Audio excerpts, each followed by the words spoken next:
यह कहानी सुरेश की है। सुरेश एक टैक्सी ड्राइवर था। वह दिन और रात टैक्सी चलाकर अपने परिवार की ज़रूरतों को पूरा करता था। बहुत मेहनती था। एक रात उसके साथ एक ऐसी अनहोनी हुई जिसके बाद वह आज भी उस बात को भूला नहीं है। सुरेश, रात का समय था। रात के करीबन यही 11:30 हो रहे होंगे। मानसून का मौसम था। ठंडी हवा चल रही थी और अचानक तेज बारिश होने लगी। बिजली जोर शोर से कड़कने लगी। वह माहौल जैसे थोड़ा डरावना सा हो गया था।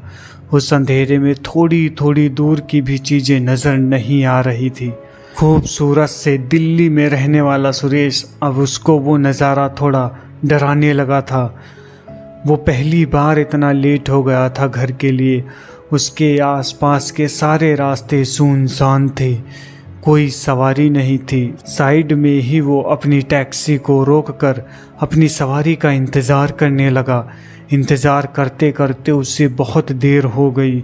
सोचा कि चलो घर चले जाएं। तेज बारिश में सुरेश पानी को चीरता हुआ अपने घर की ओर जा रहा था। दिन भर इंडिया गेट तो कभी अक्षरधाम तो कभी कुतुब मीनार की सवारी को लेकर चक्कर काटते काटते बहुत सारे रास्ते उसे याद थे। दिल्ली के सारे रास्ते तो जैसे उसे रटे थे। उसके जितना उन रास्तों को कोई नहीं जानता था, लेकिन आज वह सारे रास्ते उसे बहुत लंबे लग रहे थे। काफ़ी दूर चलने के बाद हाईवे के पास उसे थोड़ी दूर पर एक आदमी नज़र आता है। वह आदमी थोड़ा लंगड़ा रहा होता है और उस टैक्सी को रोकने के लिए वह हाथ दे रहा होता है। सुरेश मन में सोचता है शायद अब उसे एक सवारी मिल गई है। सुरेश उस बूढ़े आदमी को देखकर बहुत खुश हुआ था। बहुत देर बाद उसे एक सवारी जो मिली थी। सुरेश अपनी टैक्सी को रोकता है तो उसे वो बूढ़ा आदमी मिलता है और बोलता है कि मुझे थोड़ी दूर ही जाना है। इस बारिश में मुझे कोई सवारी भी नहीं मिल रही है। अगर छोड़ दोगे तो बहुत अच्छा रहेगा। सुरेश उस आदमी को बैठा लेता है। वो दोनों पूरे रास्ते भर एक दूसरे से बातें कर रहे थे, लेकिन थोड़ी देर के बाद वो आदमी बिल्कुल चुपचाप हो गया और बेचारा सुरेश ही बात कर रहा था। फिर सुरेश उसे छोड़ने के लिए बहुत दूर तक आ गया था, लेकिन सुरेश के हर बार पूछने पर वो आदमी उससे बोलता था थोड़ी ही दूर और है, बस छोड़ दो। सुरेश के बार बार पूछने पर भी वो आदमी बार बार यही जवाब दे रहा था कि थोड़ी दूर और है। अब सुरेश को बहुत गुस्सा आने लगा था कि तभी वो अपनी टैक्सी को रोक देता है और उस बूढ़े आदमी को उसी बारिश के मौसम में ज़बरदस्ती उतार देता है और उससे अपने पैसे मांगने लगता है। वो बूढ़ा आदमी अपनी जेब से कुछ पैसे निकालता है और सुरेश को देने लगता है। सुरेश के मांगने पर वो आदमी जो पैसे देता है वह पैसे बहुत कम होते हैं, जिन्हें देखकर सुरेश को और गुस्सा आता है। मुझे इतनी देर से थोड़ी दूर चलो, थोड़ी दूर और चलो बोलकर इतनी दूर ले आए हो और तुम्हारी जेब में पूरे पैसे भी नहीं हैं। मुझे पैसे चाहिए, मैं नहीं जानता कहाँ से ला कर दोगे। मुझे पैसे चाहिए, मैं नहीं जानता कहाँ से ला कर दोगे। तेज बारिश हो रही थी। बिजली की गड़गड़ाहट से पूरा माहौल थरथराने लगा था और ऐसे मौसम में उस आदमी को भेजते हुए उसे बुरा तो लग रहा था, लेकिन साथ में उसे गुस्सा भी आ रहा था। इसलिए अब वो उसे और दूर नहीं छोड़ना चाहता था। वो बूढ़ा आदमी उससे कहता है, मेरे पास इतने ही पैसे हैं, इन्हें ले लो बेटा। इतनी ही देर में अचानक सुरेश की निगाह अपनी टैक्सी के साइड मिरर पर पड़ती है। साइड मिरर पर देखने के बाद में वो सीधा साधा बूढ़ा आदमी एक भयानक रूप में दिखाई दे रहा था। सिर से पैर तक खून से लसक पसक था और उसकी वो हालत देखकर सुरेश पूरी तरह डर जाता है और अपनी टैक्सी स्टार्ट करता है, भागने लगता है। वहीं पीछे से वो आदमी सुरेश से कहता है, बेटा अपने पैसे ले लो मुझसे, मैं तुम्हें तुम्हारे पैसे देकर रहूँगा। अब वो आदमी उसका पीछा कर रहा था। सुरेश घबराया हुआ था, डरा हुआ लगातार अपनी टैक्सी को भगा रहा था और वह आदमी उसका लगातार उसका पीछा कर रहा था।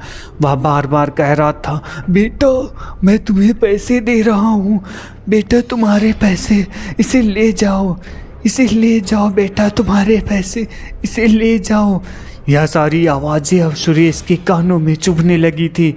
वो पागलों की तरह स्पीड बढ़ा रहा था अपनी टैक्सी की। वह सोच रहा था किसी तरह बस उस आदमी से पीछा छूट जाए।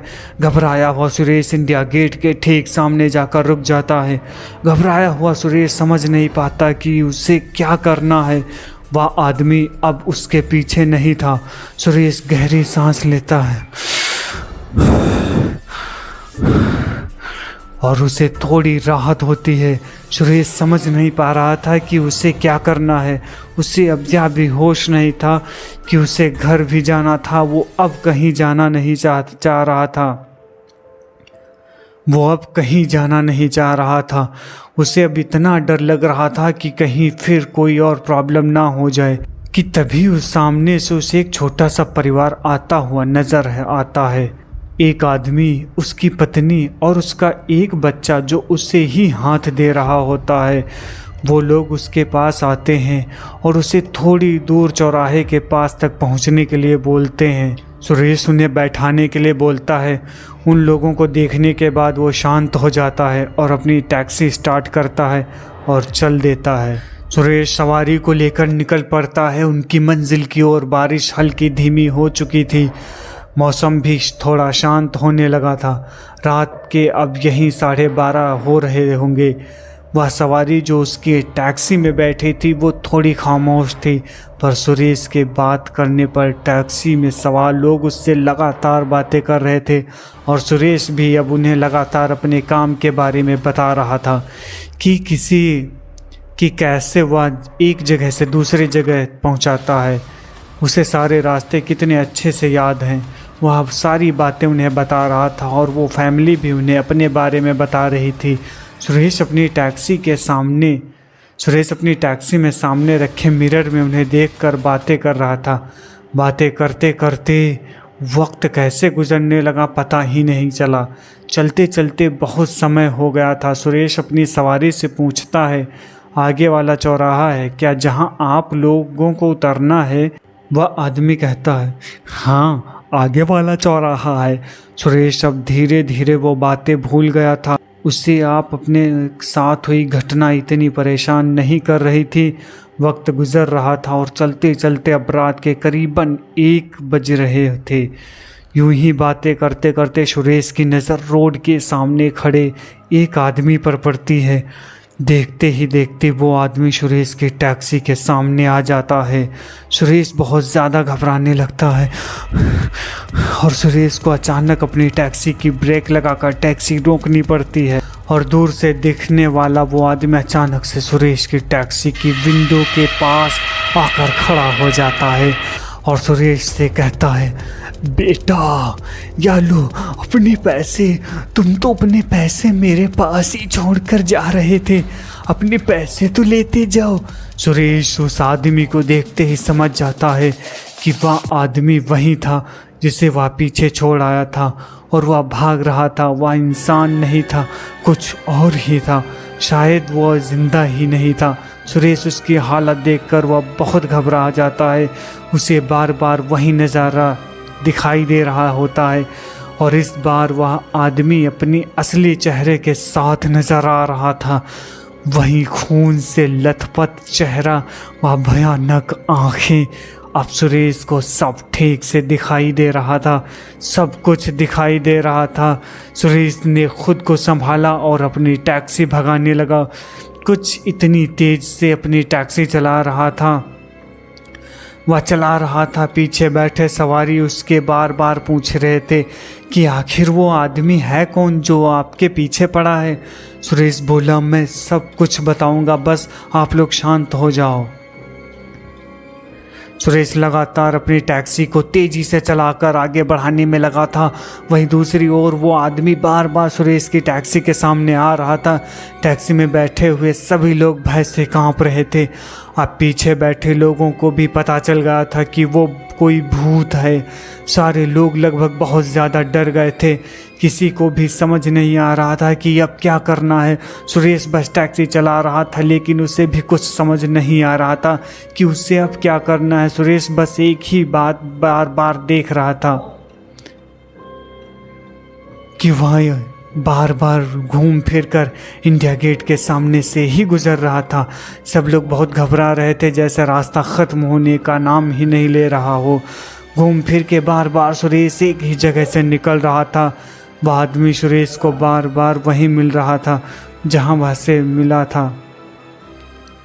जहां वह उससे पहले मिला था, और वह सिर्फ उससे एक ही बात कह रहा था, तुम्हें पैसे चाहिए थे ना, लो तुम अपने पैसे ले लो, जाओ अपने पैसे ले जाओ। सुरेश अब सर से पैर तक थरथराने लगा था। ऐसा होते होते रात के करीबन 1 बज चुके थे। यहाँ से क्या है, सारी बातें ख़त्म होने का नाम ही नहीं ले रही थी। पीछे बैठे हुए उस आदमी ने कहा, भाई साहब आपको पता नहीं, शायद यह जो हाईवे है ना नया वाला, यह कुछ सही नहीं है।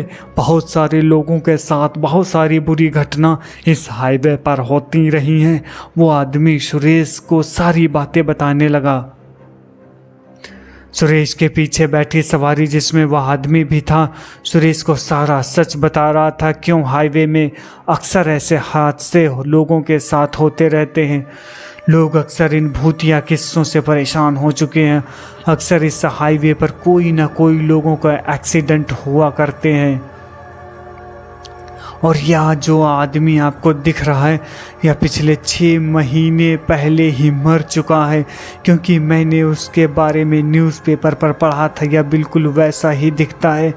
इसका भी किस्सा बड़ा मशहूर है। यह अक्सर लोगों को पहले मिलता है, उनसे मदद मांगता है, फिर उन्हें पैसे देने के लिए उनके पीछे भागता है। अपने लिए बुरी किस्मत तो है कि हम भी उसके चंगुल में फंस गए हैं। पता नहीं अब हम जिंदा बचेंगे कि नहीं। पीछे बैठे उस आदमी की बात सुनकर सुरेश और भी ज़्यादा डरा हुआ हो गया है, और उसे ये सब बर्दाश्त नहीं हो रहा था। वह बिना सोचे समझे अपनी टैक्सी को चलाया जा रहा था। आगे चलते चलते अचानक सुरेश की टैक्सी रुक जाती है, मानो कोई खराबी सी आ गई। सारे लोग घबराए हुए थे। सुरेश इतना ज़्यादा घबराया हुआ था कि वह कुछ करता उससे पहले ही उसे एक अजीब सा आभास होने लगा। वो अपने सामने एक आदमी आता हुआ देख रहा था। वहाँ से गौर से देख रहा था कि तभी अचानक एक एक करके बहुत सारे लोग उसे अपनी टैक्सी की तरफ आते हुए नज़र आने लगे। वो मंजर सिर्फ सुरेश ही नहीं बल्कि पीछे बैठे उसकी सवारी को भी दिख रहा था। और वो परिवार, वो आदमी, उसकी औरत और उसका बच्चा, सब लोग उस नज़ारे को देख रहे थे। जितने भी लोग उनकी टैक्सी की तरफ बढ़ रहे थे, उनमें से एक भी इंसान जिंदा नहीं था। सारे लोग मरे हुए थे। यह मंजर इतना खौफनाक था कि किसी से कुछ कहना भी मुश्किल था, एक दूसरे से भी पूछना भी मुश्किल था। अब क्या होगा, हम लोग बचेंगे या नहीं। उन लोगों सांसें ऊपर की ऊपर और नीचे की नीचे होकर रह गई। उस औरत ने अपने बच्चे की आंखें बंद कर ली और खुद भी आंखें बंद करके लोगों को मदद के लिए बुलाने लगी। सुरेश बेहद डरा हुआ था। वह सारे लोग टैक्सी के बहुत नज़दीक आने लगे थे, लेकिन फिर भी सुरेश ने हिम्मत दिखाई और वह बाहर जाता है, जाकर टैक्सी को चेक करता है। उससे कुछ समझ नहीं आता है। तभी उसे ऐसा लगता है जैसे उसे पीछे से किसी ने ज़ोर से पकड़ लिया हो। सुरेश पीछे पलट के देखता है, उसे कोई नहीं दिखता है। यहाँ तक कि वहाँ सारे लोग जो उसे गौर से देख रहे थे, उसकी ओर बढ़ रहे थे, उनमें से कोई भी वहाँ मौजूद नहीं था। सारे लोग कहीं मानो गायब से हो गए हों। सुरेश हिम्मत करके टैक्सी में बैठता है। सुरेश के बार बार कोशिश करने पर टैक्सी स्टार्ट हो गई और सुरेश चेहरे पर थोड़ी सी रौनक आती वह टैक्सी स्टार्ट करता है और भगाने लगता है। वहाँ बहुत तेज़ी से टैक्सी चला रहा होता है कि तभी अचानक सुरेश की निगाहें अपने सामने वाले शीशे पर पड़ती हैं। वो लोग जो सुरेश की सवारी थी वो अब उसे कहीं दिखाई ही नहीं दे रही थी। सुरेश पीछे पलट कर देखता है पर फिर भी उसे कुछ नहीं दिखता है। सुरेश सब बहुत परेशान हो चुका था कि तभी अचानक उसे एक टैक्सी पेड़ से टकराई हुई दिखाई देती है और वो अपनी टैक्सी को रोक देता है। घबराया हुआ सुरेश अपनी टैक्सी को रोक देता है और उस पेड़ से टकराई हुई टैक्सी को देखने आगे बढ़ता है। एक पल के लिए वो सारी बातें ही भूल जाता है। उसे लगता है शायद किसी को उसकी मदद की ज़रूरत होगी। ये सोचकर सुरेश अपनी टैक्सी से उतरकर सामने खड़ी टैक्सी के पास जाता है। वो पास जाकर जैसे ही झुककर टैक्सी के अंदर झांकता है उसकी आंखें फटी की फटी रह जाती हैं। वो खौफनाक मंजर देखकर, क्योंकि उसने जो देखा था वो कुछ अच्छा नहीं है। उसने उस टैक्सी के अंदर अपनी ही सवारी को देखा था और आगे ड्राइवर सीट पर खुद को देखा था। और चौंकाने वाली बात तो ये थी कि उस टैक्सी के अंदर कोई भी जिंदा नहीं था, सब लोग मरे हुए थे। ये देखकर सुरेश वापस अपनी टैक्सी की ओर भागता है। गिरता पड़ता सुरेश अपनी टैक्सी तक पहुंचता है। वो अपनी टैक्सी को स्टार्ट कर चलने लगता है। उसकी टैक्सी की स्पीड बहुत ज़्यादा थी कि तभी उसकी नज़र पीछे सवारी पर पड़ती है। उसे अब अपनी सवारी मरी हुई दिखाई दे रही थी। सुरेश लगभग पागल सा हो गया था। उसकी टैक्सी की स्पीड कम होने का नाम ही नहीं ले रही थी और चलते चलते उसकी टैक्सी उसी पेड़ से जाकर टकरा जाती है जहां उसने उस टैक्सी को पहले देखा था। सुबह होते ही न्यूज़पेपर पर वो किस्सा छप जाता है कि एक टैक्सी वाले की आत्मा अभी भी बहुत से लोगों को परेशान कर रही है। जी हाँ, सुरेश जिंदा था ही नहीं, वो तो 6 साल पहले ही मर चुका था, पर उसे अपनी मौत पर यकीन नहीं था। वो हर रात आज भी उस हाईवे पर अपनी सवारी ढूंढता है। ध्यान रखना अपना, कहीं उसकी आखिरी सवारी आप तो नहीं बन जाओगे। क्या हुआ, डर गए क्या आप लोग? क्या आपके साथ ऐसा किस्सा हुआ है? क्या आपको कभी भूत दिखा है? अगर आपको हमारी ये वीडियो पसंद आती है तो प्लीज़ वीडियो को लाइक करें और चैनल को सब्सक्राइब करें। वीडियो को ज़्यादा से ज़्यादा शेयर करें। ऐसी और भी इंटरेस्टिंग वीडियो देखने के लिए हमारे चैनल को ज़रूर से ज़रूर सब्सक्राइब करें। और हाँ, रात हो गई है, सो जाओ, भूत आ जाएगा।